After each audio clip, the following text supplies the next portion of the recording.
祥教会的家人朋友们平安。平安。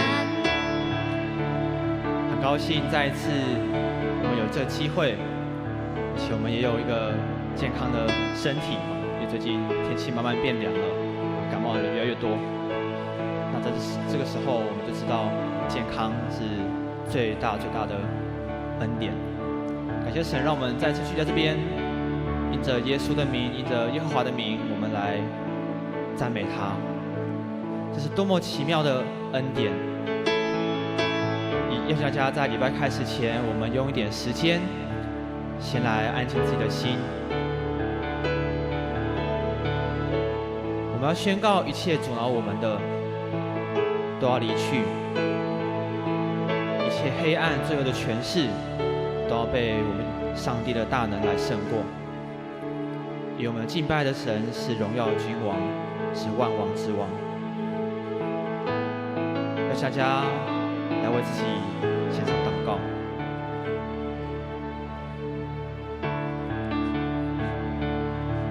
慈悲爱我们的主，感谢你呼召我们成为你的儿女，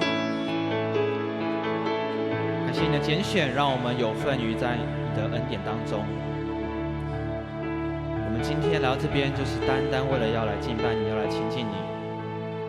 也愿你祝福我们今天的礼拜，祝福我们今天的信息，特别祝福今天要为我们传讲真理的潘牧师，恩膏他的头，恩膏他的罪，使他能够勇敢的来说出真理的话语。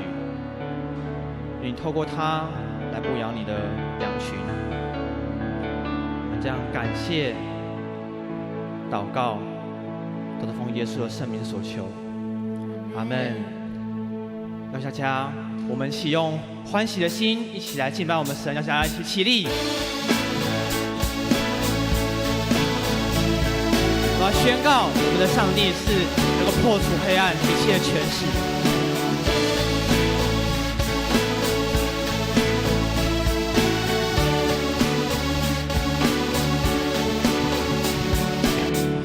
破除黑暗，罪恶的权势，谁爱的大能，远胜过一切，荣耀的君王，万王之王耶稣。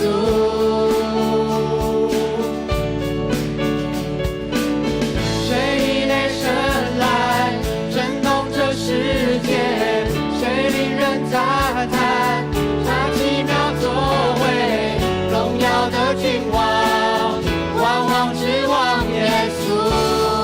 把呼召这是奇妙恩典，这是奇妙恩典。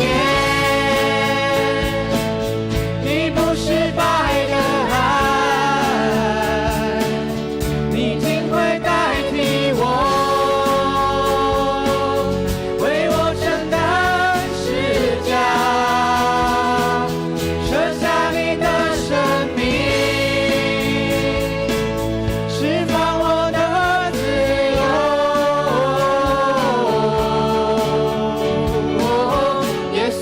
炫耀你所做的一切，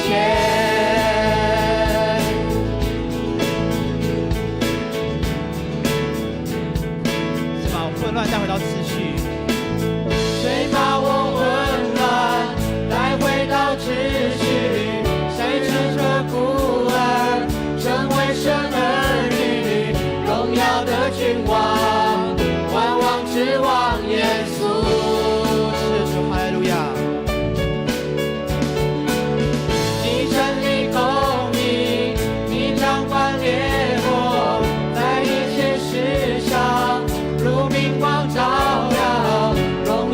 君王，万王之王耶稣，这是奇妙恩典。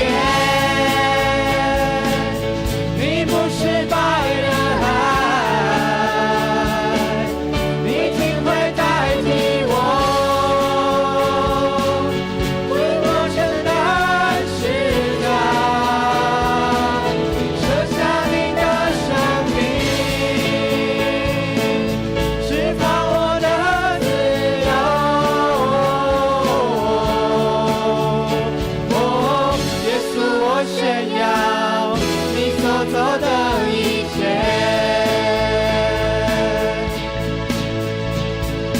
被杀的羔羊，你配得；胜过坟墓的君王，你配得。被杀的羔羊，你配得；胜过坟墓的君王，你配得。被杀的羔羊，你配得；胜过坟墓的君王，你配得。被杀的羔羊，你配得，配得，配得，你配得，这是奇妙恩典。你不是白的爱，你竟会代替我，为我承担十架，舍下你的生命，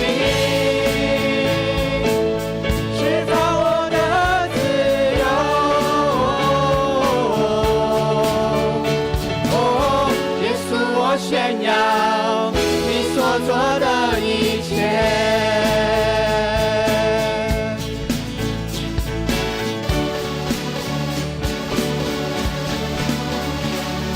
哈利路亚！我们将一切荣耀、赞美都归给我们的神。谢主，你的恩典是何等奇妙！不管我们怎样的羞愧，怎样的绝望，你都亲手扛下了。我们人的软弱，我们的骄傲，你都扛下了。因为带着我们所有的罪孽到了十字架上。我们用这首歌来成为我们的祷告。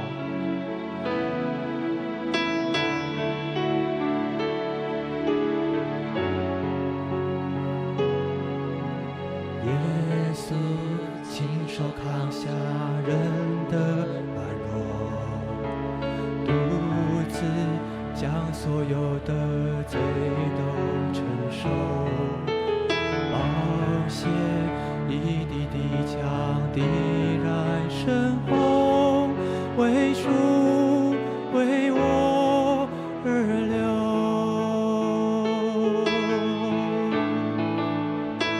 失败的十架上，羞愧的十架上，绝望的十架上，救赎在各个他。疾病的十架上，创伤的十架上，过去的十架上，救赎在各个他。罪恶的十架上，骄傲的十架上，破碎的十架上，全都与你埋葬。把全部的十架上，把全部的十架上，把一切的十架上，全都与你埋葬。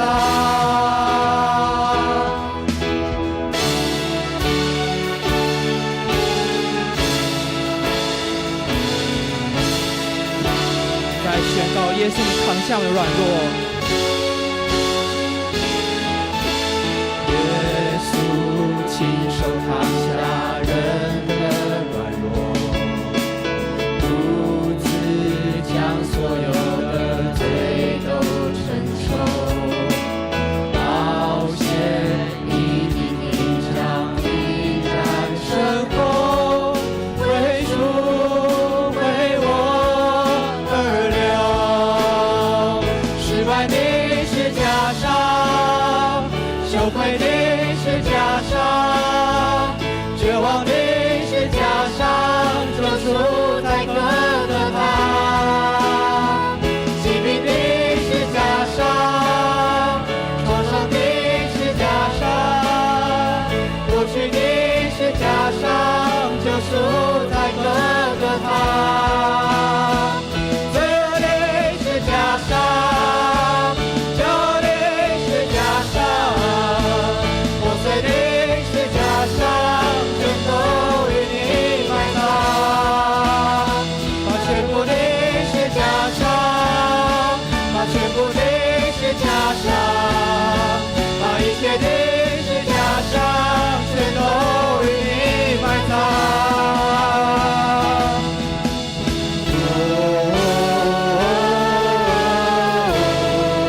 彼此爱隔绝。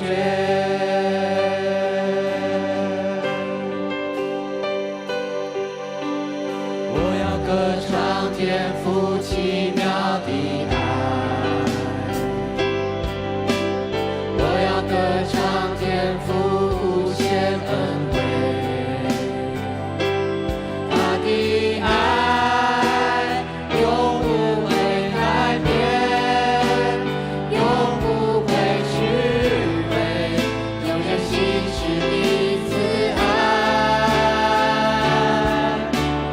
渺小的芦苇它不会折断，战场的灯火它也不吹灭，他的爱永不会改变，永不会虚伪，永远信实彼此爱。慈爱，他的爱为我罪定十架，为我从死里复活。耶稣基督为我再来的君王，我深信，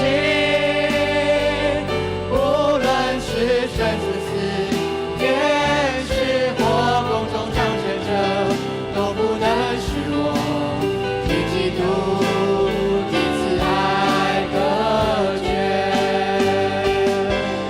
他的爱为我罪定十架，为我从死里复活。耶稣基督为我再来的君王，我深信，无论是生是死，天使或宫中掌权者，都不能使我与基督彼此爱隔绝。他的爱为我罪定十架，为我从死里复活。耶稣基督为我再来的君王，我深信，无论是生是死，天使或宫中掌权者，都不能使我与基督彼此爱隔绝。是的，主啊，我们要一起歌唱天父奇妙的爱，因为主耶稣为我们钉死在十字架上，3日后复活，带来完整的救赎以及生命的盼望。所以你的爱也是这么样的超过人所求所想。我们这群主你所爱的百姓，受你呼召，愿意委身来到主面前。愿今天我们在你面前的敬拜、祷告，主你的话语能成为生命的食粮，在每一位渴慕神的弟兄姐妹当中。我们也感谢你，借由福音主日，有我们的福音朋友贝斯的来到我们当中，以求主亲自感动他们的心，让他们跟我们在这一个互强大家庭领受最美好的恩典跟赐福。我们将这个礼拜交托在主的手中，求你亲自带领，圣灵亲自保守。感恩祷告，奉靠主耶稣基督得胜的名，阿们。弟兄姐妹，我们请人站着哈，我们一起来攻读新的诫命，一起来。你要尽心、尽性、尽力爱主你的上帝，这是诫命中的第一，也是最大的。其次也相仿，就是要爱人如己。这2条诫命是律法和先知一切道理的总纲。我赐给你们一条新命令，乃是叫你们彼此相爱。我怎样爱你们，你们也要怎样相爱。你们若有彼此相爱的心，众人因此就认出你们是我的门徒了。阿们，感谢主，请坐。我们感谢我们的青少年，我们的提摩太牧师美好的带领，为他们鼓励一下。今天也是我们的福音主日，我们欢迎无论是我们弟兄姐妹或是新朋友到我们当中，我们一起从神的话语得到美好的造就。如果你后面觉得有点挤前面还有很多空位请不要客气，稍微往前挪一下这样感觉上会比较亲近一点。我们把时间交给我们的诗会。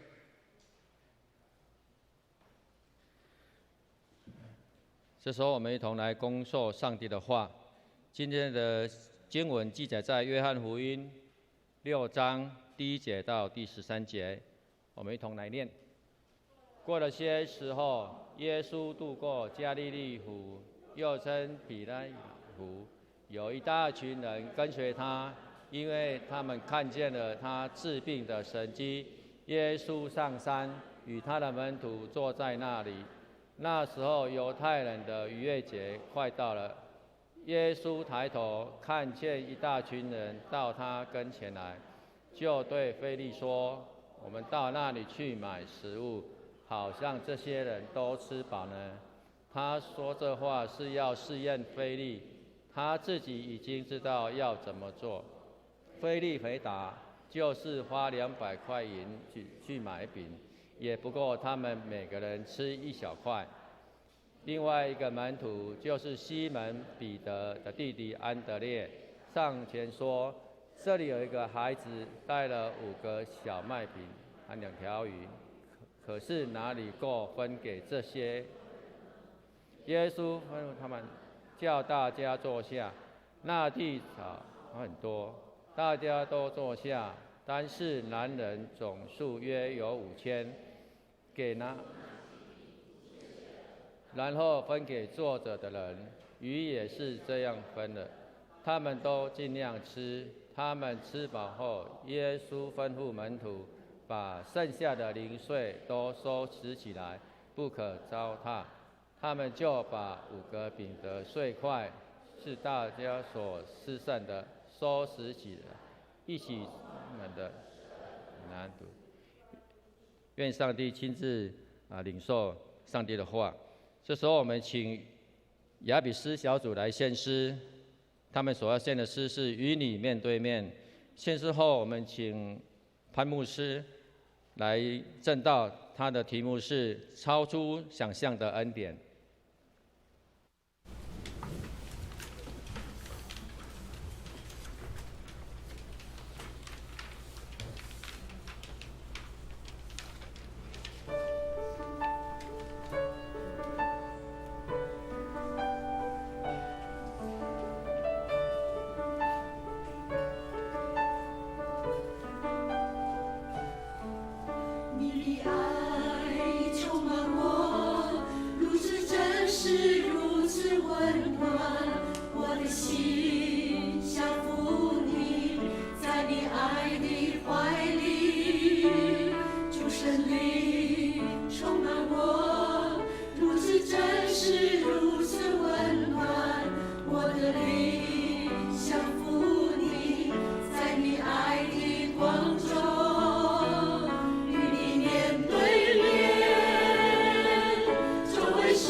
你的爱充满我，如此真实，如此温暖，我的心降服你，在你爱的怀里。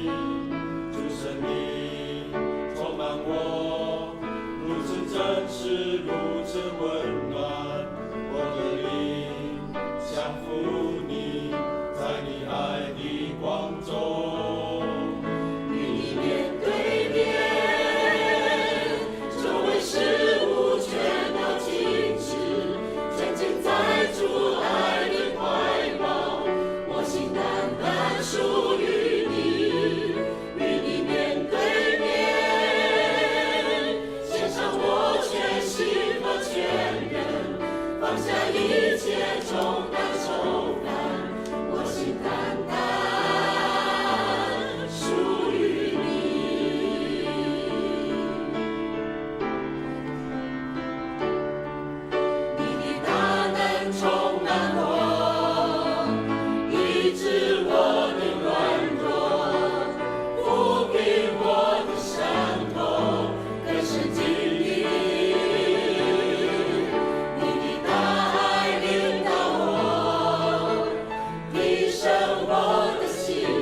感谢主，谢谢雅比斯小组美好的服事，弟兄姐妹大家平安。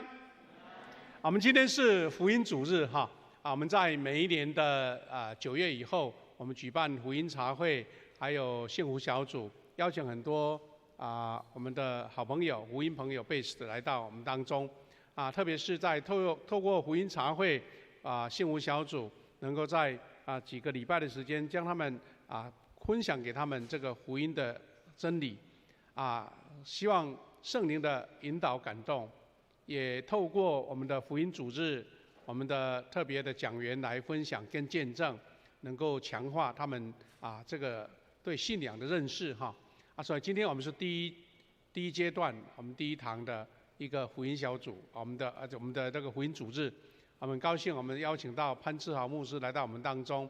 那可能很多比较资深的会友对潘志豪牧师有一点认识啦他告诉我们说，在这个2023年、24年左右在我们教会来参与这个神学生的服事。那转眼间已经过了20多年了那当时是我们蔡牧师在这边牧养，也是在我们的旧的礼拜堂潘牧师呢，他听他在说明才知道他是北部人，但是为了要学台语，特别跑到台南神学院来学习不过后来被差派的时候，竟然去到一个不用讲台语的这个美容教会。等一下他会把这个故事讲出来。不过神的带领真的很奇妙因为他在美容那边找到他的另外一半他的师母所以这个故事非常的让我们觉得神带领太奇妙了。那我们在这有福音主日呢，是要邀请更多的贝斯的跟福音朋友来所以请小组员还有我们的同工能够多邀请，特别是我们还有除了第一堂以外，我们在11月30号有第2堂欢迎大家鼓励我们的亲朋好友一起来听这样的分享跟见证那我们感谢主潘牧师他除了牧养美容教会之外，后来有受邀请到高雄的右昌教会，跟陈觉牧师他们团队一起服事。那在几年前呢，神呼召他来到一个很特殊的福音机构，就是更生团契。那更生团契主要是专门在关怀辅导这个宣教有关监狱里面的犯人那有很多不同的对象，但是那边也是很容易能够鼓励到这一群受刑人那个受洗那我们就将这个时间交给潘牧师，让他们分享，让他来分享神的话语。我们来拍手欢迎他，谢谢。谢牧师，还有夏牧师、谢牧师，还有李牧师，以及弟兄姐妹，大家平安。感谢神，让我们再次来到上帝的圣殿，一起来敬拜、领受上帝的话语。可以让我看一下，今天有没有第一次来到我们当中的新家人，好吗？让我看一下，有，来我们拍手欢迎你们，一次欢迎，永远欢迎。我代表夏牧师说 ，sorry。好了，我开始之前，我们先一起来祷告。天父，谢谢你让我们能够再一次聚集在你圣殿，一起领受天父那丰盛奇妙的恩典。愿你再次对我们说话，愿我们再次经历你。更多的靠近你，住在你的爱里面，我们什么都不缺，我们能够经历神同在的美好。祷告奉耶稣基督的名，阿们。有一个故事是这样说：一个政客到一个村庄去，然后他就去那个村庄，就跟村长讲说：“你们这边有什么需要呢？”村长就说：“我们这个需要就主要有2个需要，第一个是我们有一间医院，但是我们没有医生要来。”就这个政客他就拿起电话说：“喂。”明天帮我找一组医疗人员进到这个村庄里面来，然后电话挂掉之后，就跟这个村长说：“村长 ，OK， 明天医生就会来了，你还有什么需要？”那村长就说：“第2个需要也是蛮大的问题，我们这个地方方圆100里都收不到手机讯号。”那你到底刚刚在跟谁讲话？这样子，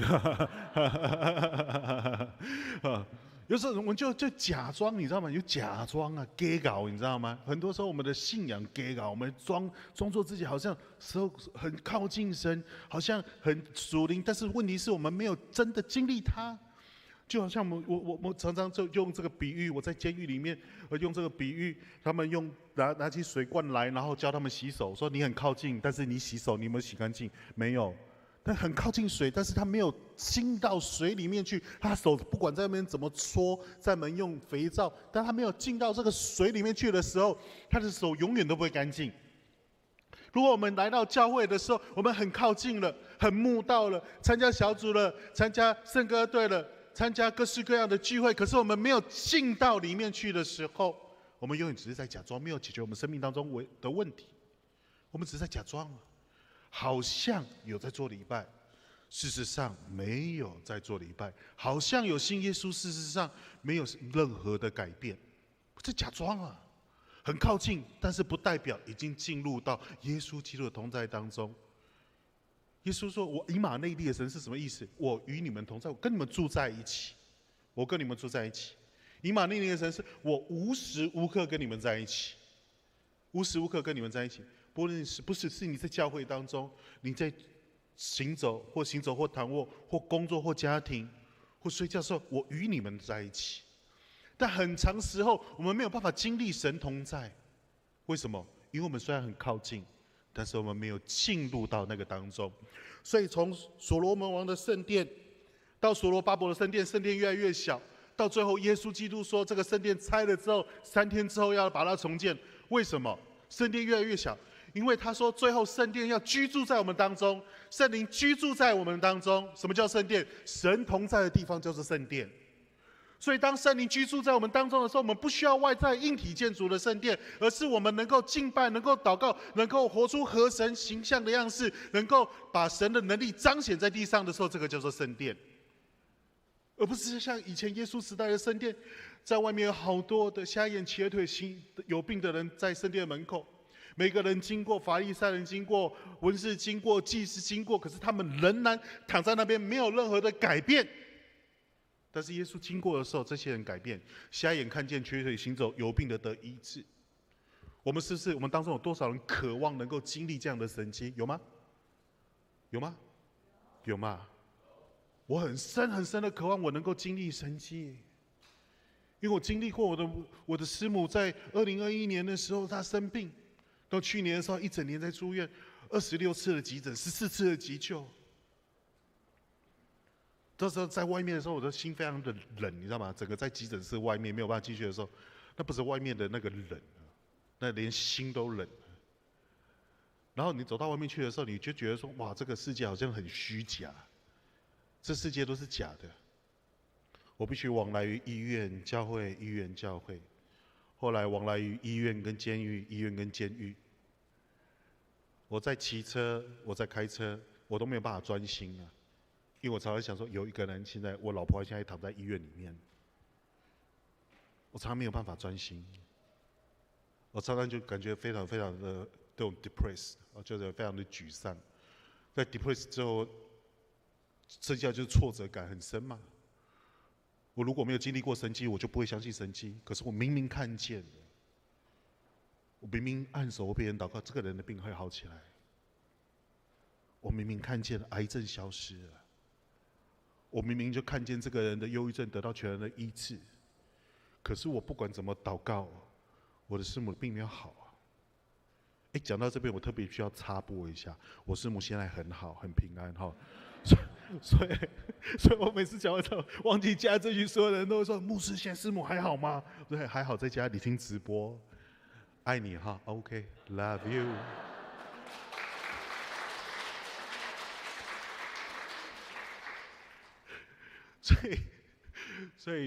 所以有时候他就会，所以有时候你知道吗？这些人跟着耶稣的时候，你们看，他们这一群人跟着耶稣，他们已经侍奉了很长一段时间了。他跟他们都说：“还辛苦了，我们去找一个地方休息，吃点东西好了。坐船到对岸去要吃东西，不要被打扰嘛。我们师徒好好的吃饭聊聊天，我们一起来分享刚刚服侍的心得。”刚刚一起侍奉，有很多开心的事情，一起来分享，分小组来讨论。可是这些人知道耶稣他们要到对岸去的时候，我看到圣经里面很多人用跑的，为什么？因为他们看到病得医治。这群人，他们可能家里有人生病，或者是他自己本身生病。他面对束手无策的情况之下，他看到其他的人的病得到医治的时候，他会快跑。他虽然没有办法带他的家人来，可是他期待耶稣能够为他的家人祝福。而且我们看到节期近了，以色列的过年要到了，逾越节要到了。你知道吗？对于家中有生病的人，在面对困境、经济危机、工作危机、健康危机、各式各样危机的人来讲，过年那只是一个口号而已。外面再怎么热闹，桌上再怎么丰盛，你没有心情。你永远有一件事放在你的心里，快乐不起来的，没有办法的，没有办法，这没有办法面对，没有办法处理，无能为力，是生命当中的困境。即便我们说的再好听，管理就是要降低风险，任何团体、任何人活着都会遇到风险。管理为了降低风险，所以很多的管理嘛，财务管理、健康管理、各式各样的管理，就是降低风险。可是问题是，当风险来的时候，你能不能面对它？你在不管理遇到风险，你在不管理的时候，你会遇到危机嘛？遇到危机哦，你健康健检上面有红字了，然后你再不去管它，你就有这个健康危机。就不行，你这个一定要赶快处理，要管理，你不能再抽烟，不能再喝酒，你的生活上一定要好好去处理，要定期吃药。可是你还是不理它的时候，就变困境。困境是什么？进退两难了，你已经没有办法。你在遇到困境的时候，你只能靠神机，你才能够得救啊。用人的方法已经没有办法了，这叫困境。我们遇到困境的时候，我们进退两难了，我们不知道该怎么办啊。这不是我们自己不管理吗？即便我再怎么管理，我还是遇到困境啊。不即便我再怎么管理，我的家人还是生病嘛。即便我再怎么管理，我的工作还是有出问题啊。即便我再怎么管理，我的经济还是遇到问题啊。唯有依靠神迹，才能够脱离我们生命当中的困境。记不记得行淫的妇人被带到耶稣的面前？撒都该人跟法利赛人两大党一起来合作，为难耶稣，是他们生命当中的困境。这行淫的妇人死定了，不管落在谁手中，她都死定了。不只是这个妇女的困境，也是撒都该人跟法利赛人的困境。他们不知道怎么办，拿石头打他，罗马军队就来镇压；不拿石头打他，亵渎了神的律法，怎么办？耶稣说：“你们当中谁没有罪，就拿起石头打他吧。”他解决他生命当中的困境，也解决了法利赛人跟撒都该人的困境。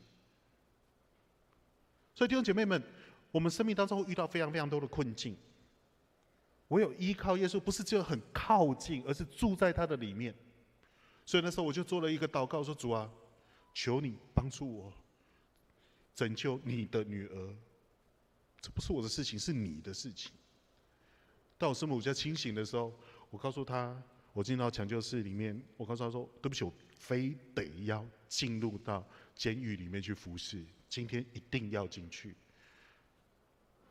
她那时候还昏迷，可她告诉我，很清楚的告诉我说：“你去做神要你做的事情。”就那一天，我洗礼了14个受刑人，14个受刑人。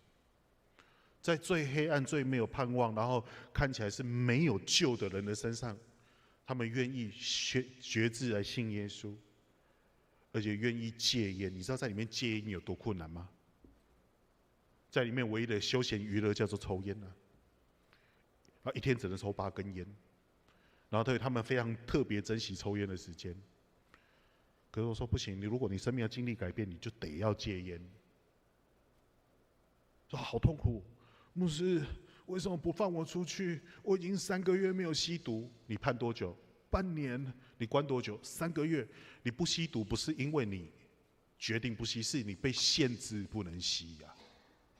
我已经戒了。我说你10年前、20年前你就说你已经戒了，你再进来都是又在吸。我这次真的戒了，还不放我出去。我说你除非把烟戒掉，不然的话很难相信你。我很痛苦啊，戒烟啊，很痛苦。我说我只教你一句话，就是说主啊救我。有用吗？我说你回去试试看嘛。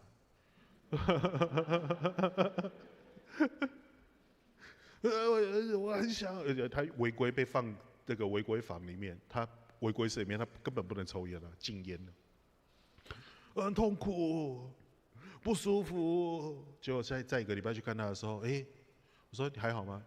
是，有用哎。我说我们再试，1个月之后我们再说有用。你要一个见证，你要能够讲它，你要有时间累积。我不是改变，不是一下子，而是一辈子，懂吗？改变不是只有一阵子，是一辈子。所以我们要讲一个见证的时候，不是只有他现在哇戒烟第2天，我戒烟成功了，那假的，懂吗？所以你要再观察。后来我再观察他，说牧师，我产生更多了。我的祷告从主啊救我延伸到出来好多东西。祷告什么？祷告我的妈妈，她的身体可以健康。祷告她可以能够站起来，能够来看我。我说你多久没看到你妈妈？我说差不多10多年。可是她一直记得她妈妈身体不好，妈妈身体不好。而最近的是发现她妈妈得到癌症之后，她就说主啊救我妈妈，主啊救我妈妈。她一直祷告。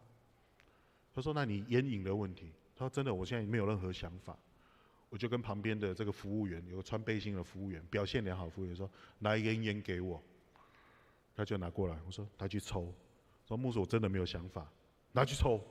牧师，我真的没有想法，给我抽。就拿起来之后说：“牧师，我真的没有想法。”然后就把那个烟折掉，丢到垃圾桶里面去。我就相信说，这个人是真的改变。他真的被耶稣给拯救，可是那个服务员心很痛，那我的你把它丢掉，要把你还我。但我相信他改变了，我相信他在改变。所以我们生命当中遇到困境，我们看到这群跟着耶稣的人，他们生命当中遇到困境，他们家里可能有人生病，他们匆匆忙忙跑很远很远的路。以前没有 Seven， 没有全家，没有麦当劳。你知道他们的走路要跑很远，身上没有带任何东西的时候，很容易他们就会脱水了。而且以前在埃及，对不起，在古以色列，他们一天只吃1餐啊，超吃晚餐啊。没有吃对他们讲是一件非常危险的事情。低血糖嘛，走路可能要走到回家的时候，可能就低血糖，走不动，晕倒。他们可能已经经历一整天没有吃饭了，跟着耶稣可能2天都没有吃饭。就是说，你们给他们吃啊，你们给他们吃。腓利说：“怎么可能呢？怎么可能？上帝把又大又难的事放在我们的生命当中，不是为了故意要考倒我们的。上帝把很困难的，把我们放在很困难的环境当中，不是为了要打倒我们。所以我常说，试探跟试炼是不一样的。试探是从撒旦出，先苦后甜。试炼是从上帝而来，先苦后甜。对不起，试探是从撒旦出来，先甜后苦。这样听得懂吗？好，考试喽，必考。请问一下，试探是从？非常好，先后。试炼是从先。这样你可以分辨了吧？所以一开始你如果很开心啊，哇！我今天我这个牧师，我觉得我这辈子大概我找到我这辈子最爱的女人了，太好太美好了。啊，你不是已经结婚了？可是我觉得我很平安，假的，懂吗？假的。所以弟兄姐妹们，我们看到这些人，他们跟着耶稣的时候，他们是遇到生命当中的困境，没有办法。他们不是只有听了心里很满足以外，耶稣说不是。我要让我们更真实的经历到道成肉身的神，不是只有听，而是真实的能够感受，真实的能够感受。所以那时候，以前我在看这些经文的时候，我都生气，我都对我师母说：“奇怪了，这一群人，这个事情跟他们有关的，饿肚子是他们，又不是耶稣跟他的门徒，为什么责任在耶稣身上？你们记得耶稣在为门徒洗脚的时候，有没有无动于衷的这一群人，这么臭，对不对？穿着草鞋在外面走整天啊，对不对？进入到人家家里面要做客，而且已经要过节要吃饭的时候，脚那么臭，然后里面以前又没有抽风机，又没有电风扇，也没有冷气，进去有闷又臭的味道，大家就假装听不见看不见，无动于衷。我说这群人是怎么一回事？我看得很生气，你知道吗？我看得很生气，怎么会有人无动于衷？我师母跟我讲说，无动于衷一定有它的原因，一定有它的原因。后来我开车经过到嘉义去正道的时候，经过巴掌溪，我突然间我懂为什么这些人无动于衷，因为他们是束手无策、习得无助，看得到救得到。你们记得巴掌溪事件吗？看得到救不到啊，他没有办法，无能为力。他面对自己的经济出问题，他能有办法吗？他面对家里有病人有办法吗？麻风病人遇到自己是麻风病，他有办法吗？12年血肉的妇女，她有办法吗？有办法，他们不用找耶稣了。这个叫习得无助。所以我在泰国的时候看到那个大象很好玩哦，它那个稍微的一个那个绳子往它脚一套，然后那个竹竿细的要死。我说奇怪，这个大象挣脱就走了。结果导游就跟我们讲说，哦，他小时候被绑习惯，怎么挣脱不掉，所以现在只要有绳子套在脚上，他就站着不动了。所以我们就是被困境困到习得无助了。我们的生命当中觉得不可能，不会改变，这就是悲剧。但事实上，神不这么想，他突破我们的想象，突破我们的想法，突破我们的习得无助。有个故事就这样说：一个小朋友，他们的棒球队打击啊，落后非常多啊，然后就旁边就有人说：“哎，你们要不要放弃算了？落后太多。”他说：“哎，怎么会？下一棒是耶稣哎，他常常能够带领我们反败为胜，能够带领我们的球队可以反败为胜。你是跟耶稣同一队吗？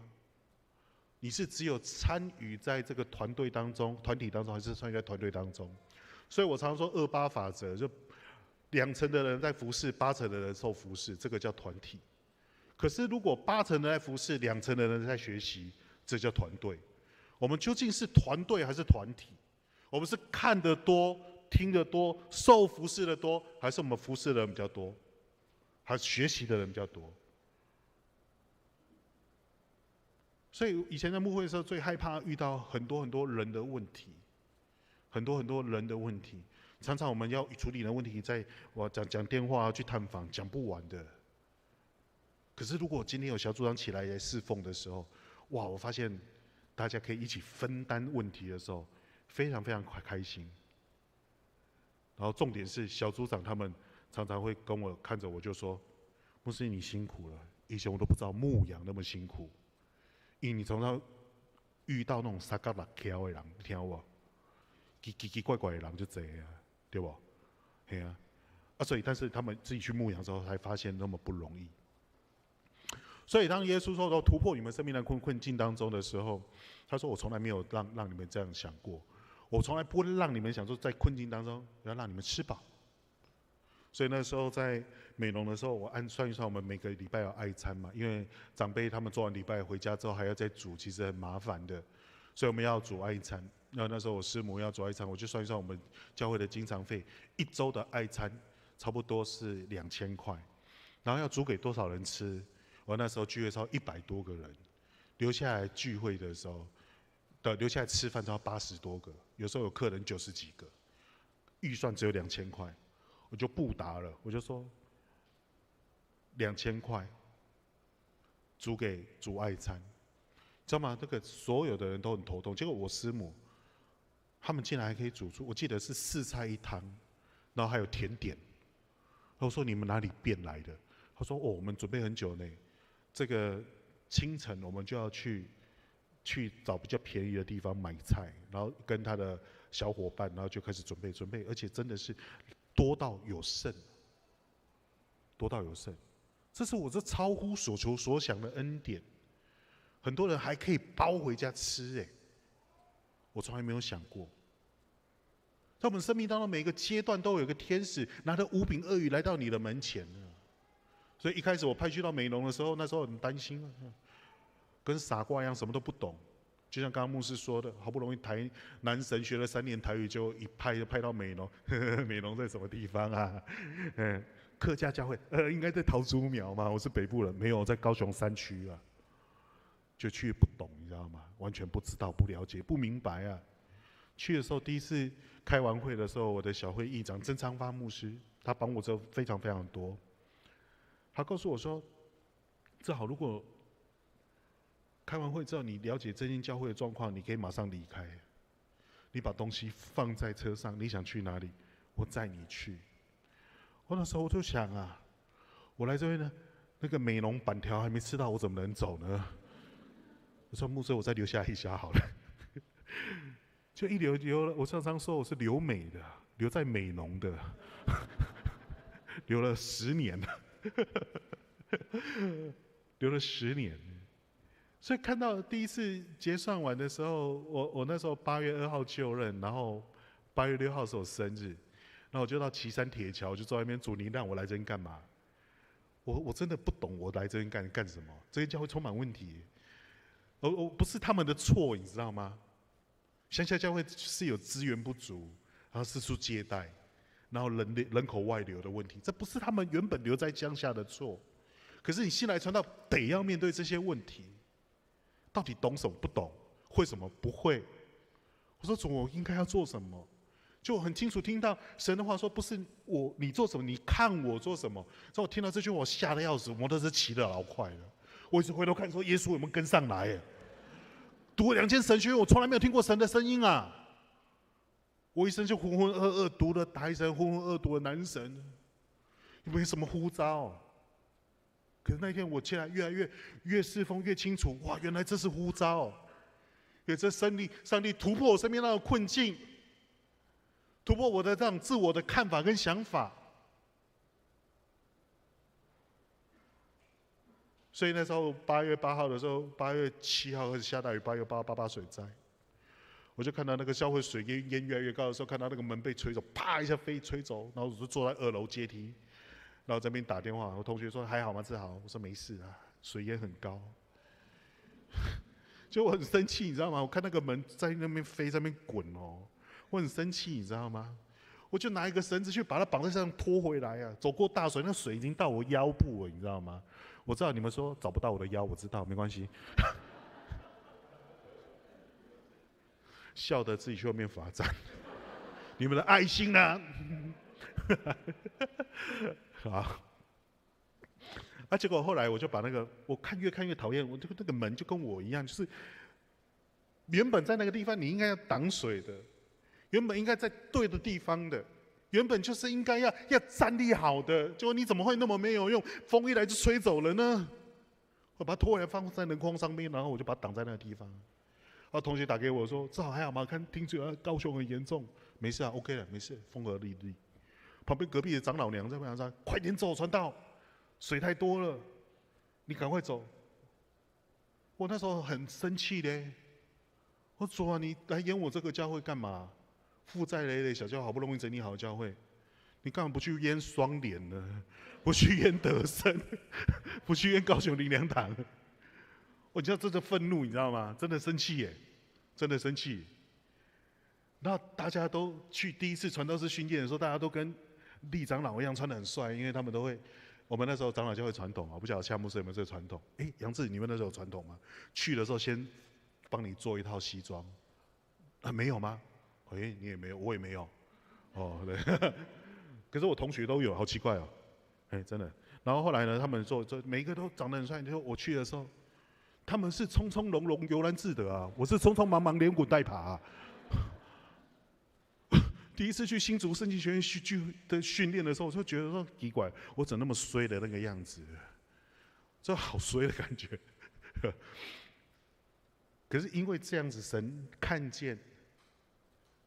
然后第一次看到周报的时候，看到有一个戴秀英长老奉献1万块，我说哇天哪，这个乡下竟然有人奉献1万块，这大客户。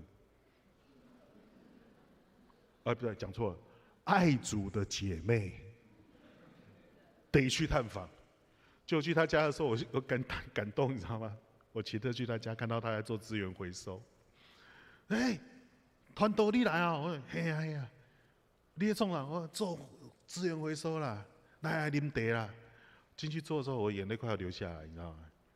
他其实不是富有的人，可是他做资源回收，只要赚到1万块，他就赶快拿来奉献给教会。他现在101岁，前阵子拿赖总统的这个颁给他的金牌。他经历儿子过世，孙子突然之间因为在中部读书，突然间工作过头倒下去，转了3间医院，没说没救。他经历好多的事情，可是神给他的祝福跟恩典非常多，所以他的孙子现在是郑颖忠牧师在高雄巡礼会圣光隔壁的那间教会。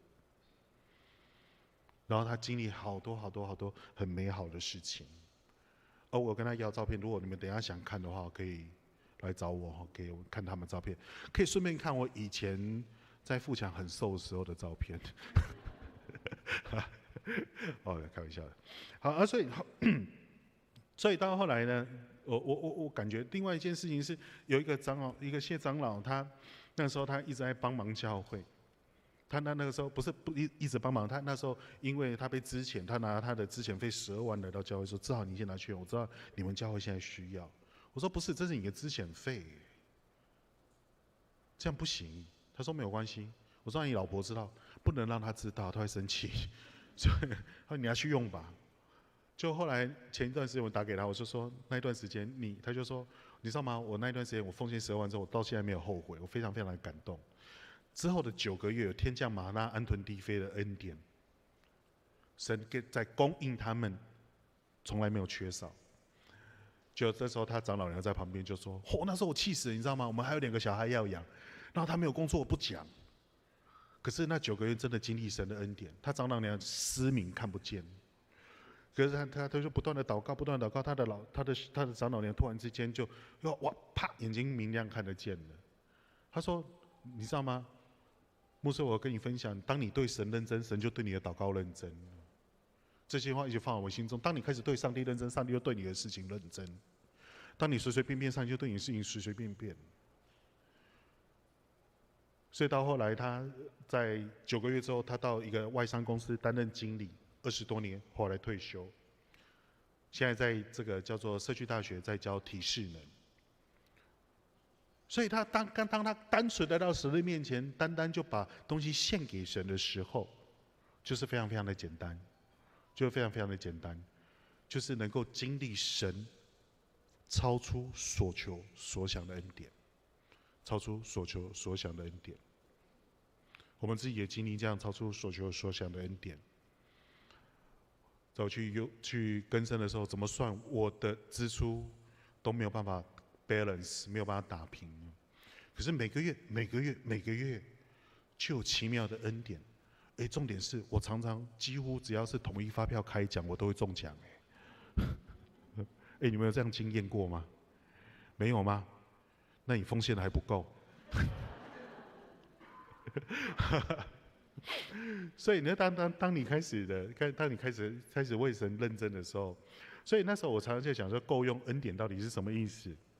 够用恩典就是我们看到我们的这个里面我们在第10页里面讲，够用恩典它就是一定会发生，它不是随机发生，而是一定会发生，而且它是适时、适当、适量，最刚好的时间发生的，最刚好的时间给你的，而且它是最适当、最适合你的，而且那个量刚刚好，多了恐怕你忘记神，少了埋怨神，所以我要用这个水壶来做比喻。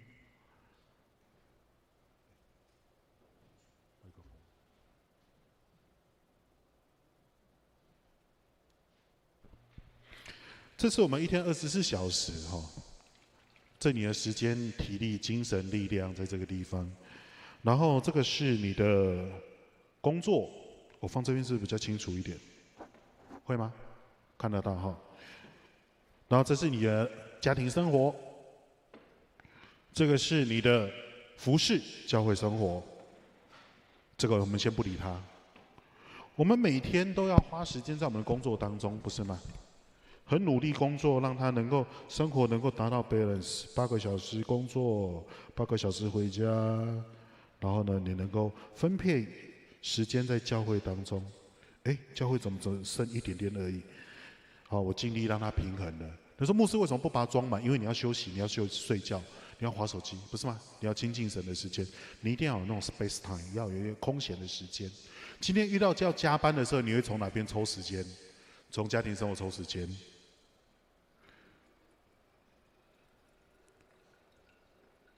老婆，对不起，今天晚餐你煮哦，我得要去加班了。OK， 牧师，对不起哦，当你又要6日要加班的时候，从哪里抽时间？教会生活。哎，你们有跟我在一起吗？你们有在听吗？真的吗？考试哦。这个是，哎有呢，这个是，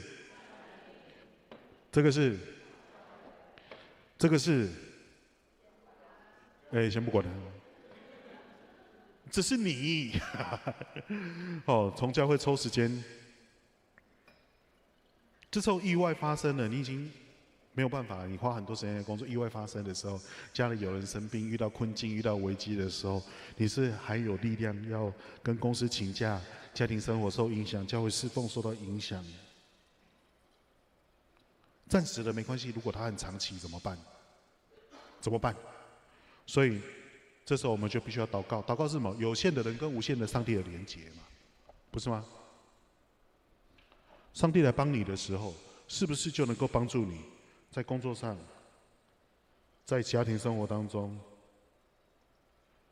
在侍奉当中，都有丰富而充满的恩典？这叫做够用恩典，恩典够用，懂吗？如果我们只有靠自己，那其他同工来帮忙，他们有他自己的生活，他帮不了多少的。你靠你自己，常常在那边 balance， 在转过来转过去，累得要死。可是如果你今天有如神助的时候，不是说我们不需要努力，而是当我们懂得祷告跟神支取能力的时候，你的生命会截然不同。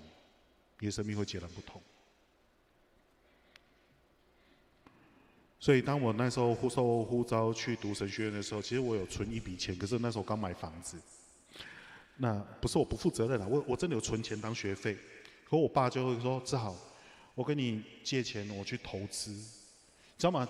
通常讲这句话都是不好的开始，因为在我有记忆当中，他投资从来没有成功过，所以他每次到我考上台神的时候，然后要缴学费的时候，他就说：哈，全部输光了，没有了。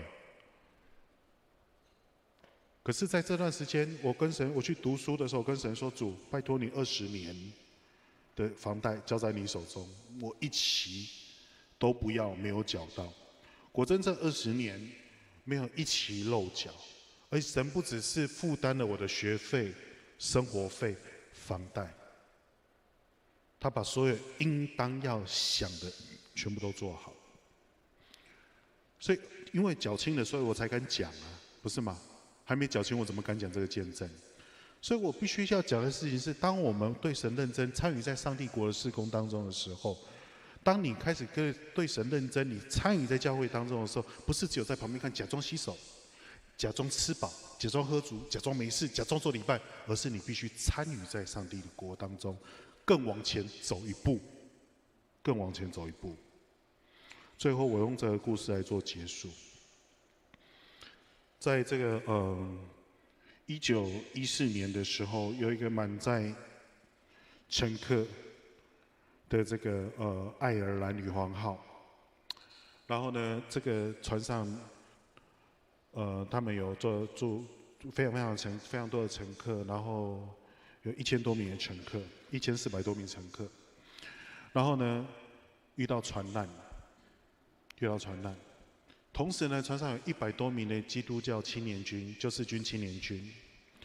那生存的人有400多人，可是这100多名的孩子、青少年全部都不见，一个得救都没有。他根据记者去访问，他们就回忆说，他们的房间刚好在这个救生衣的隔壁，他们是第一批穿上救生衣跳到海里面去的人。可是他们在海里面做一件事情，他们游到没有救生衣的人旁边，问他说：“你信耶稣了没？”那个人说还没的时候，他要把他的救生衣脱下来穿在他的身上。就有一个漂行大汉，他在水中载浮载沉，他已经快要溺死的时候，一个小女生游到他旁边扶住他说：“你信耶稣了没？”他说：“还没有，不用管我，我等着去地狱享乐。”可是他把他的救生衣脱下来，穿在他的身上，又离开他的身边，等待死亡来。就这个先生，他就把他的救生衣脱下来，丢回去。他说：“我已经预备好要去地狱狂欢了，你不要管我。”这小女生愤怒地把救生衣丢回去，说：“我已经信耶稣，我得救。但是你沉沦之后，你不会去，我不知道你会去哪里。”这大汉流泪把救生衣穿上，看着小女孩沉入到海里面去。他说那一天这小女孩救了他2次，一次是海里，一次是从地狱里面救上来的。弟兄姐妹们，我们看超乎所求所想的恩典，是我们在困境、痛苦、难过、害怕、惊慌当中。可是当我们遇见神，我们进入到神的同在里面的时候，他会超出所求所想的恩典，如同这个小男孩单纯的相信的时候，就他把这剩下的12篮碎屑带回家，他妈妈说怎么了？他不知道，5饼2鱼给耶稣，结果就带了12篮回来了。有人说这个神迹有2种解释，第一种是当然是分裂说，第二种是人家看到小男孩所做感动，把自己藏起来的便当拿出来跟他分享。说牧师，你相信哪一种？我2种都相信。你知道吗？对我来讲，真实的改变是人心的改变。神迹能够让人愿意把东西拿出来分享，这是一个非神迹的改变。可是分裂，我相信耶稣做的这个分裂的面包，变出鲜面包，是给小男孩的恩典，让他可以背12篮，告诉他妈妈说：“我不知道5饼2鱼，但是如今有12篮背着回家。”所以我要讲一个叫神迹方程式。上帝的恩典、人的信心跟抓住神的行动，神迹就必然会发生。我一直经历这样的神迹，跟一直经历这样的恩典，不论是在美容、在忧伤、在监狱工作，在面对我师母的病情，我一直经历生命当中一直有天使带着5饼2鱼来到我生命当中，但是我看到神回给他们的。他们在诉说接下来故事的时候，我觉得非常非常的美好。如果明年还有时间，我可以再来的话，我可以再跟你们多说一点，可以吗？我明年可以再来吗？有录影哦。OK， 愿上帝赐福大家，愿上帝能够超出所求所想的恩典充满你们。我们一起来祷告。天父，愿你再次恩膏在所有弟兄姐妹的生命当中。超出所求所想的恩典，充满在所有弟兄姐妹当中。当他们经历痛苦、哀伤、难过、失望的时候，再次帮助他们重新转向神，回到上帝的恩典当中，经历神同在、医治、平安、丰盛，充满他们。谢谢你再次帮助我们能够经历神同在的美好。祷告，奉耶稣基督的名，阿们。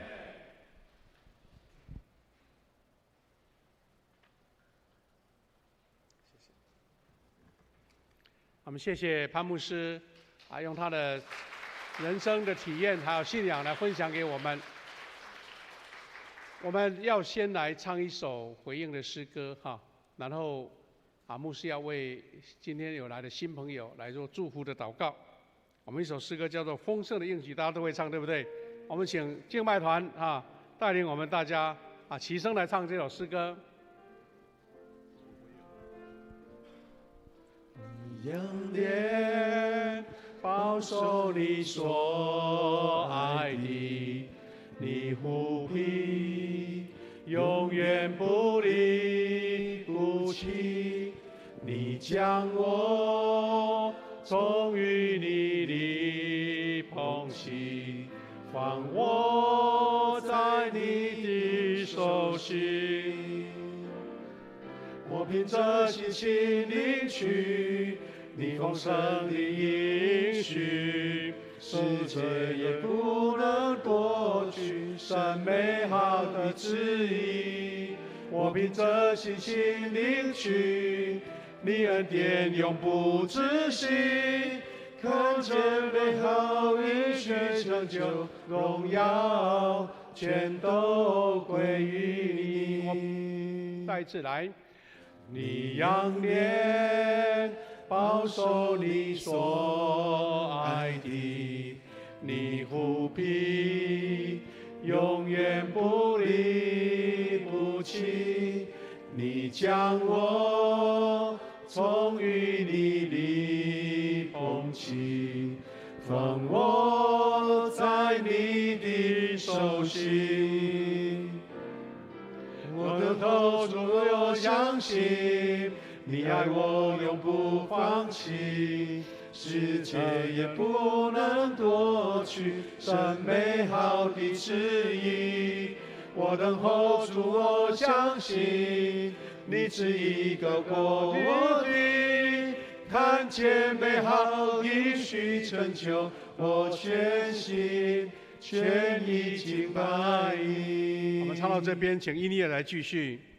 在这时候，一个短短的时间，我们要大家闭着眼睛，我们一起来回顾刚刚潘牧师给我们的美好的教导，以及分享超出想象的恩典，是我们在座的弟兄姐妹，你愿意得到。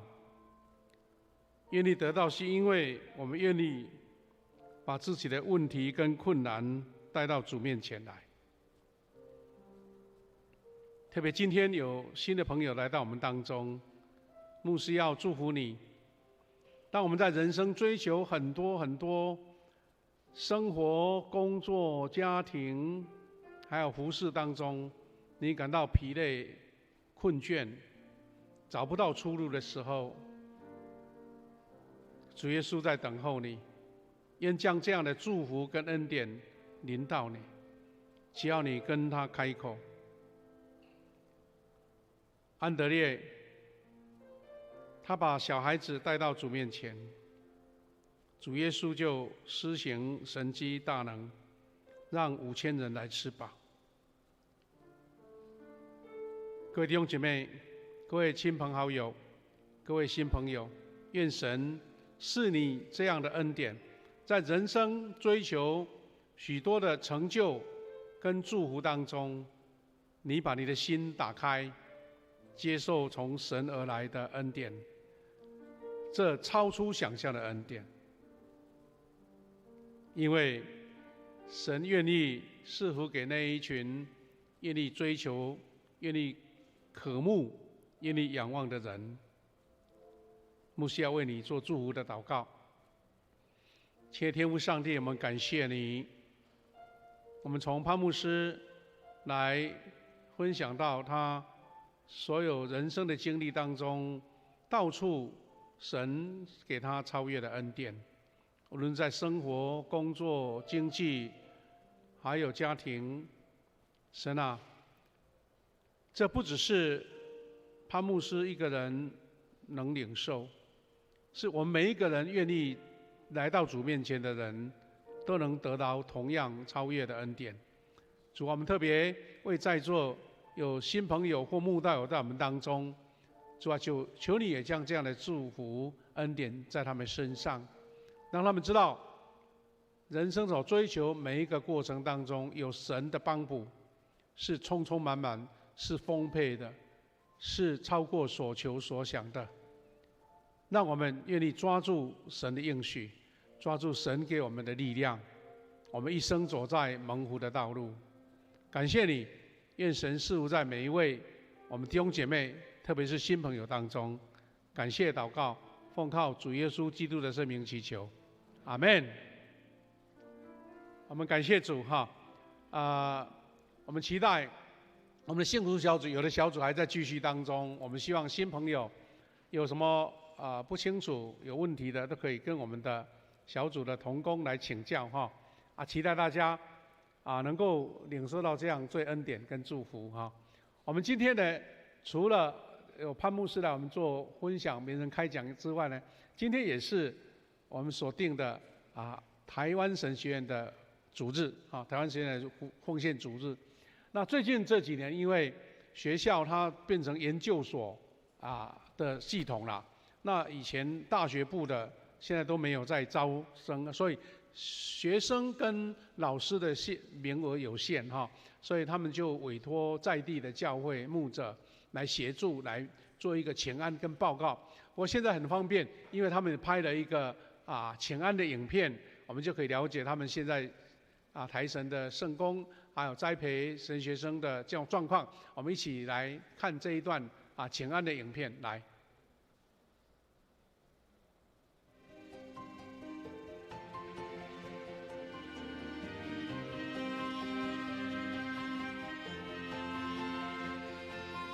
敬虔的人走进生活每一个角落，在家庭里，在职场里，在社区里，展现丰富的生命气息，踏实的实践信仰的生命意义。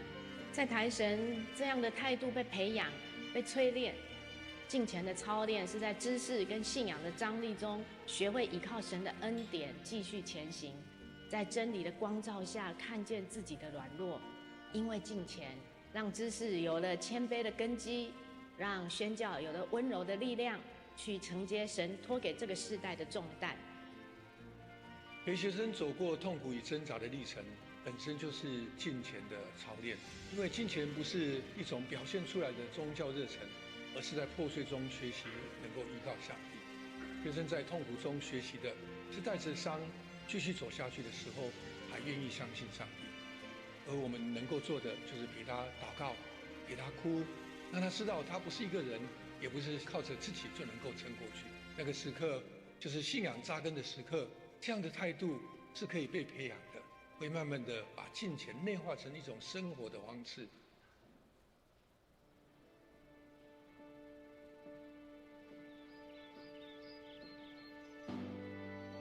在台神学习知识不是为了知道更多，而是一种认识体认的过程。在课堂上专心聆听老师还有不同学生的声音，我们在这个过程当中彼此了解，我们学习与人与上帝同行，学习从上帝而来的智慧。这样的知识是寻求真理的过程，在这样过程当中，我们得着信仰的力量，让生命有根有基。我们的目标不是塑造一个神学家，而是塑造一个以爱以真理行走在真道上的牧人。我自己过去信仰成长的过程当中，很多时候都只有一种对圣经的诠释。来这里受装备以后，无事上或是在看待很多事情上面，我可以用更广更深的视角，不会被狭隘住。从小在老牧师的带领下，对于宣教有很重的负担跟热忱，所以我选择报名缅甸的短宣。我是去服侍他们，结果最后回来的时候，我发现原来我才是被服侍的那一个。宣教不只是飞去另外一个国家，它也不只是喊着传福音的口号。敬虔的心和知识的力量，是我们做宣教的根基。如果我们有敬虔、有知识，却没有用行动走出去，我们的信仰只是空谈。如果我们到处去宣教，却没有知识的装备和敬虔的态度，这样子的宣教工作也将会带来不同的影响，甚至是一场灾难。宣教不一定要做跨国，但常常要有跨越心理的界限，这样子的心智，跨文化、跨种族，跨出舒适圈，走向神为我们预备的这个群体跟社群中，甚至是接纳与我们不同的人。宣教可能发生在异国他乡，也可能就在我们城市的街头、社区的长照中心或学校的校园里面。宣教它也不只是一个3分钟热度的活动跟行动，而是长久的委身。因为福音不止于口中来宣告，它要被活出，成为光，照亮在每一个被遗忘的角落。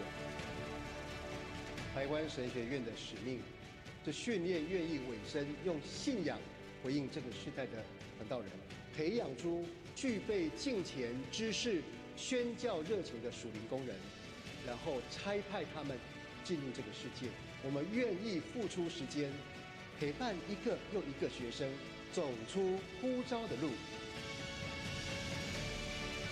各位亲爱的兄弟姐妹，我们诚挚地邀请您一起成为这段建造上帝国旅程的同伴，请你们用奉献来参与，用祷告来支持，让更多的生命被培育，成为主所用的工人，让神学教育成为这个世代的祝福。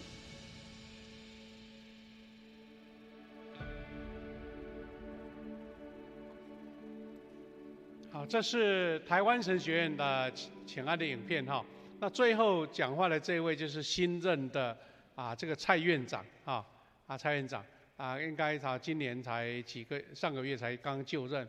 那记得2-3年前，他们的前任的院长是一个女院长来到我们当中，曾经给我们做请安报告，所以大家印象都很深刻。特别当时他特别提到说最近这10年当中因为婴儿潮的牧师，包括夏牧师，婴儿潮的牧师都逐渐要退休了，但是新生代的我们的新的年轻人走入这一个服事工厂的，相对上反而没有办法赶上，所以可能这10年当中会越来越缺牧者。所以除了我们关心神学院的这个事工推展，我们也鼓励年轻人能够献身，能够成为神的仆人我们富强教会也还有一点安慰，我们有2位神学生现在在就读神学院希望他们能够成为新生代美好的神的仆人来牧养神的教会。那我们要先做奉献，然后再做报告我们先请我们的诗会来主持。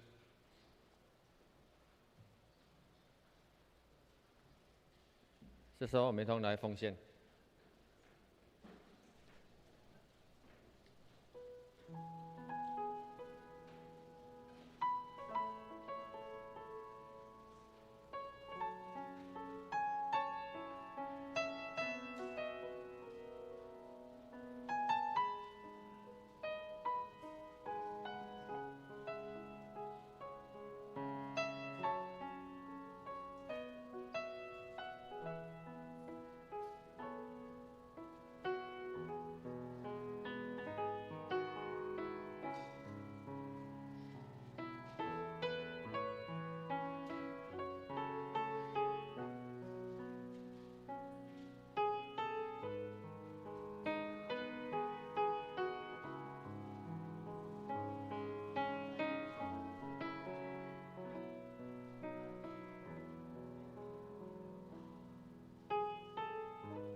我们一同起立来唱奉献的诗歌。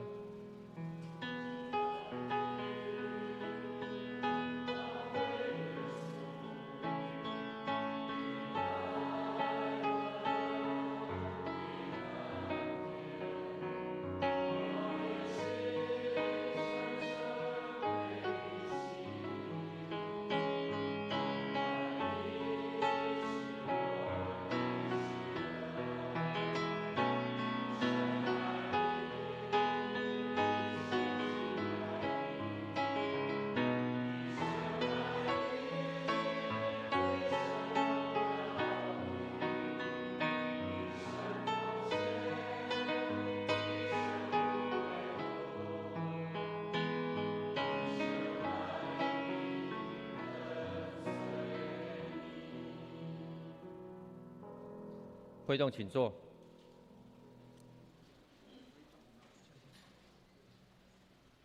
各位弟兄姐妹，我来做介绍然后等一下看时间够不够，我们再来做其他事工的报告。今天我们先来欢迎新朋友到我们当中了我们在今天有福音主日呢，我们有很多贝斯的跟福音朋友都来到我们当中，我来做介绍。我们在投影片里面有一位是周春兰啊，孙楠弟兄来欢迎他。再来是黄梅香姐妹，欢迎你。还有周佑任在哪边？哎，小朋友欢迎你啊哈！哇，他们啊是我们的西道小组的 base 的好朋友哈。另外有一组新朋友在我们当中，是蔡若琼在哪边？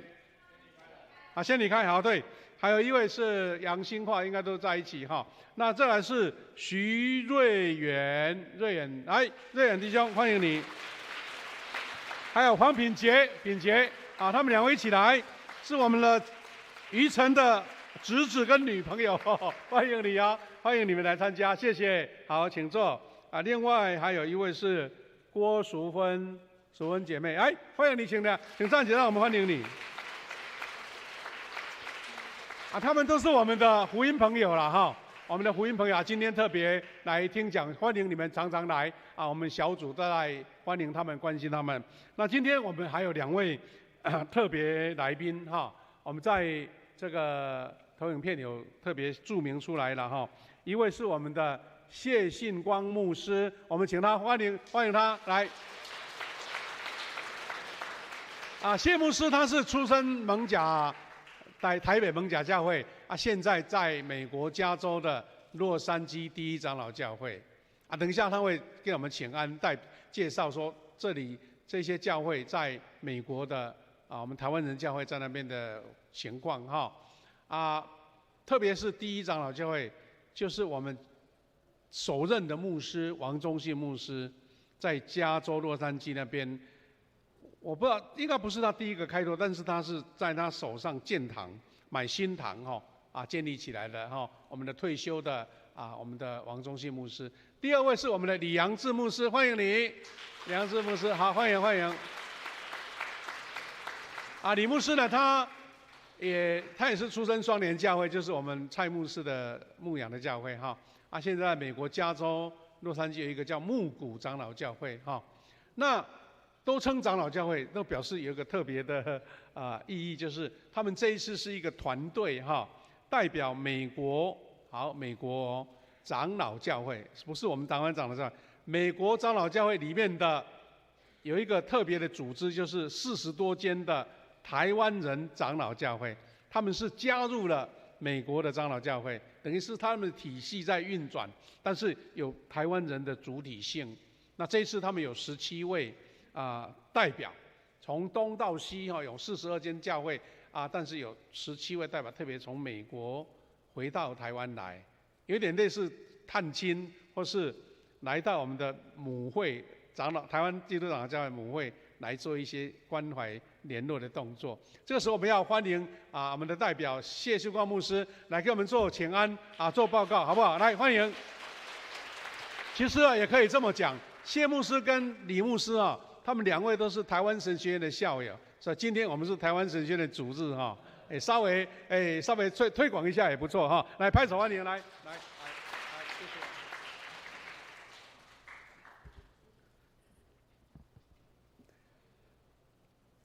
谢。Hey, what's up, man?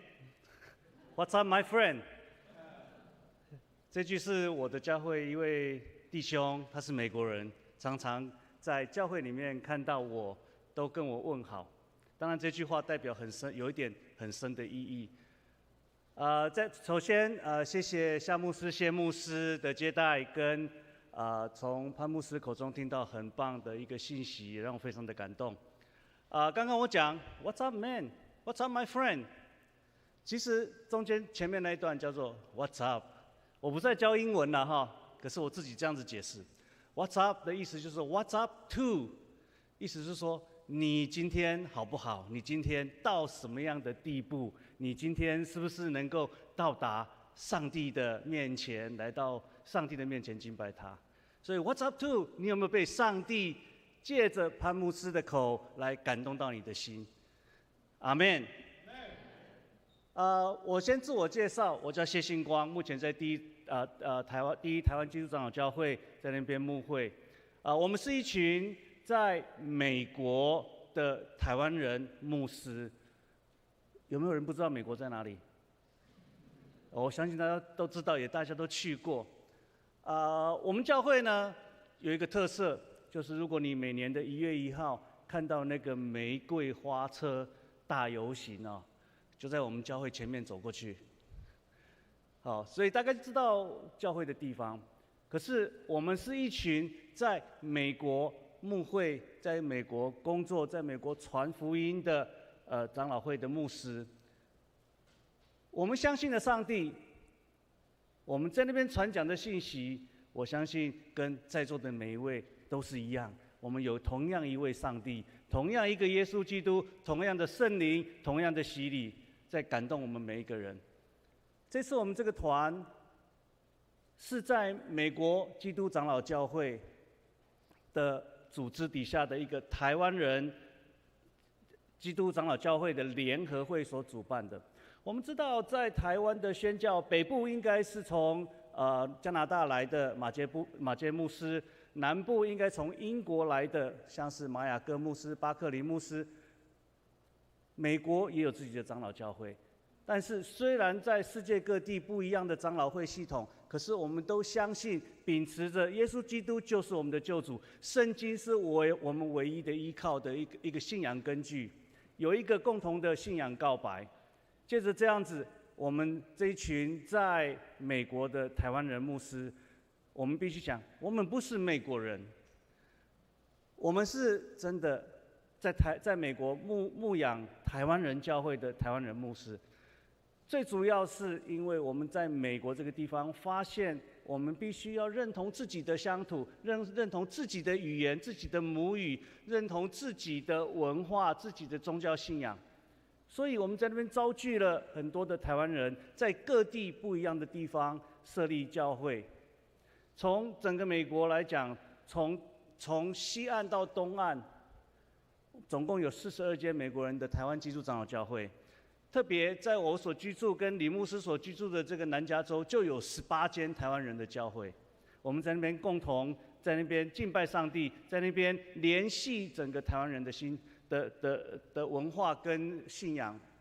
我们也希望借着这个机会，能够将我们对台湾的关心带导，能够化作实际的行动。所以会有今天这个团的成立，能够借着在美国的台湾人思念自己的故乡，我们确认这个是我们长大的地方，这个是我们长大的故乡信仰的传承。我们希望能够有这个机会，能够回到台湾这里，能够跟台湾做一个更紧密的连结。过去在美国基督长老教会有差派许多的宣教师到台湾来，我想最近最熟悉的应该就是马约翰牧师，或许你听过。他是美国长老教会差派到台湾来的宣教师其中一位。可是到今年的6月30号，马牧师已经结束他在台湾的事工，已经回到美国去了。之后就没有再新的，也没有任何的计划会差派这个宣教师到台湾来跟台湾有一个就是窗口可以对谈。所以我们称为 NTPC， 就是 National Taiwanese Presbyterian Church， 这个美国人的台湾人基督长老教会，能够希望扮演这个桥梁的角色，希望建立美国的台湾人教会跟台湾的教会有一个好的连结。我们也将台湾好的信仰带到美国去，教育我们的下一代。虽然他们都已经讲英文了，可是我们相信，我们是台湾人，他们也是台湾人。我们必须记得台湾这一块土地对我们的栽培，对我们的对我们的养育之恩。所以我们一直在美国传讲的就是，你们怎么样去认同你自己的身份，就是 identity， 就是你自己是台湾人。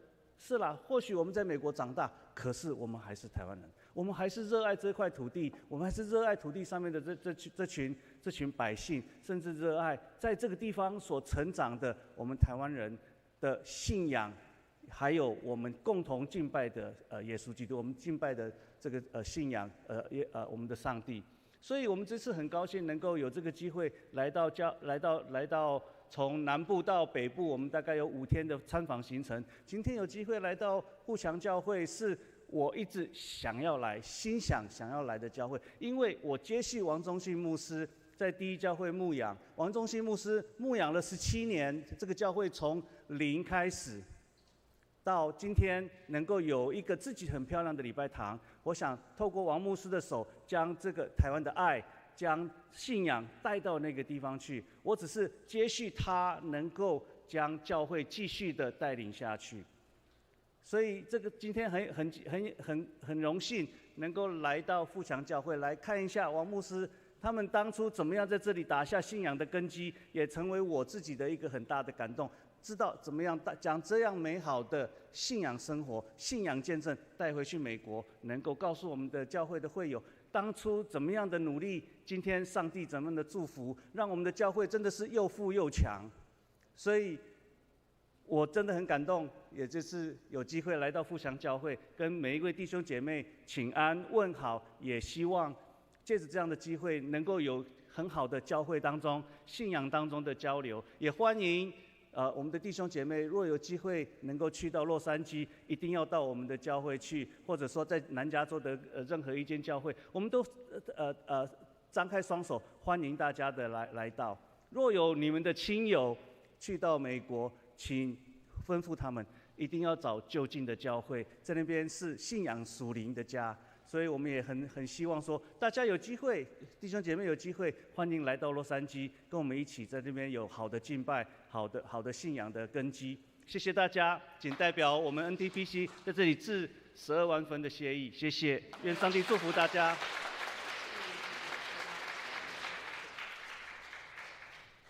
感谢主哈，我们再次谢谢2位牧师特别代表来到我们教会来请安分享。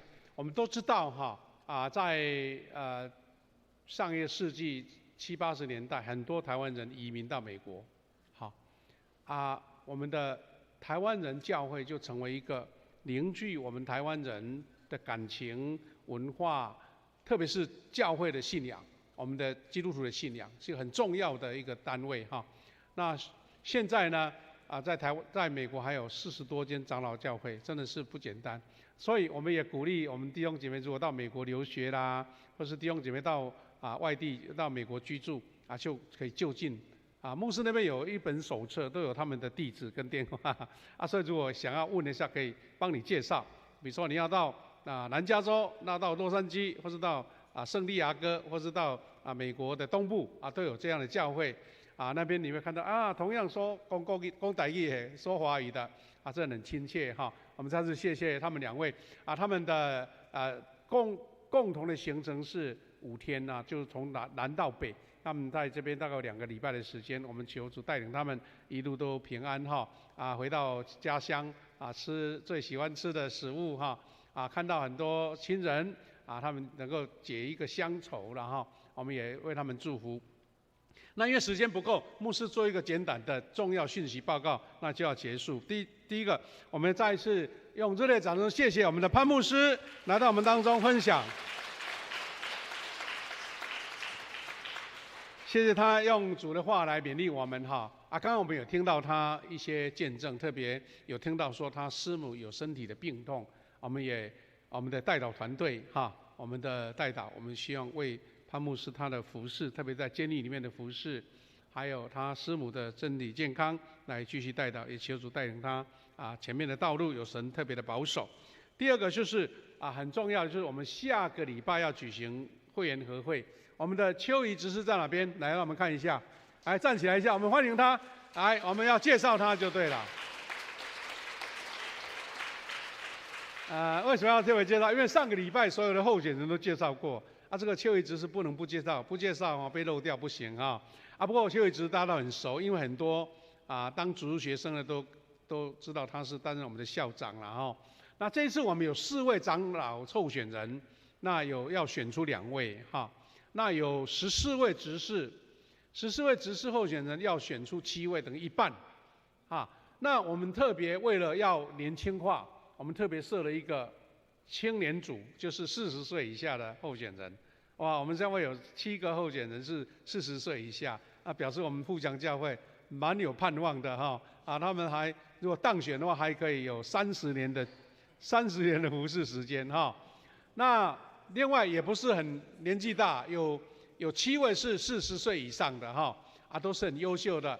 请你在这个礼拜好好祷告，看神要我们预备7位执事候选人。那我们在下个礼拜选举。那还有1、2个小事情要报告，就是说下个礼拜我们因为执事选举有14位选票要唱票很久，所以我们会改成到3楼做分组的开票，那可以节省很多的时间哈。如果第一次选举还没有超过半数，我们可能第2次也要做这样的方法，就是直接在旁边开票，而不是在一个一个唱票哈。这个我们可以节省很多的时间。另外，我们请小会员长老下个礼拜8点10分就要到了，我们要来审核这个会员名单哈，还有选票另外有我们一群选务同工有发通知给你了，我们在8点20要在3楼做一个基本的讲解，让那个选举很顺利哈。那当然更重要的是，我们平常第2堂礼拜的，你都10点半才来做这个10点50才来哈。下个礼拜不能那么晚了，来的时候可能选完了哈。下礼拜要参加第1堂的礼拜，我们因为只有1堂从第1堂开始直到选举结束。那希望我们这一次改良那个开票方式，也许不会超过12点超过午餐时间。我们也会准备便当，所以大家安心哈。那最后一个小小的补充报告就是我们的路加福音抄写的手册70本，第1批已经来了。如果有登记的，赶快去登记你的名字，因为还要缴钱。缴钱的意思是说，好，我交了250块，我抄完交回来，确认了钱退给你哈。如果你没有办法写完，那抱歉，只要你自己花钱把它买下来啊。那我们有2个实战，一个是参加公报社的奖励，要在12月25号就完成了，所以才2个多月，不简单哈。那如果你要参加，等于是我们自己教会时间晚一点，明年的2月28号再交就可以了。还是同样得到一种鼓励哦哈。另外，我们上个礼拜有敬老会，有弟兄姐妹你的长辈没有来的，如果有在名单里面，请你到办公室带他领哈，这样可以马上把敬老金给他，因为这个礼拜3就是重阳节嘛哈。另外还有周历手册已经来了，请大家去到干事那边领。最后一个应该大家都已经完成了，就是我们50几年的赞美诗歌的歌曲的甄选，我们今天要这个结束了哈，截止了所以如果你有做了这个的曲子，可以赶快交出来，然后可以参加甄选参加甄选。那其他的时间因为没有空我们时间过了请大家包涵，我们可以自己看周报。那等一下我们有2组同工要来接待3位牧师了哈，我们请同工大家时间准备好，我们把时间交给我们的诗会来做结束。这时候我们一同起立来唱颂荣的诗歌《我的神，我的王》。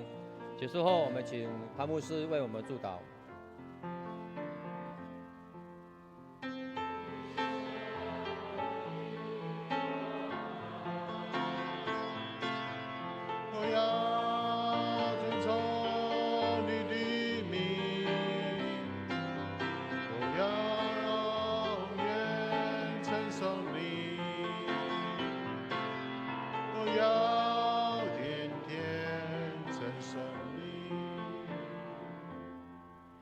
一起领受上帝的祝福，愿主耶稣基督的恩惠、天父上帝的慈爱、圣灵的感动与保守，愿上帝所赐满满的祝福、恩典、平安、健康、喜乐，充满你们，从今时直到永永远远。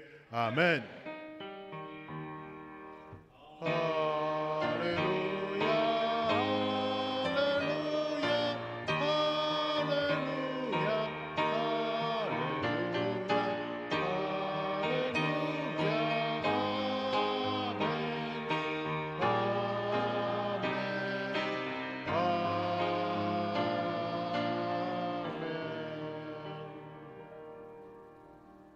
弟兄姐妹，请坐。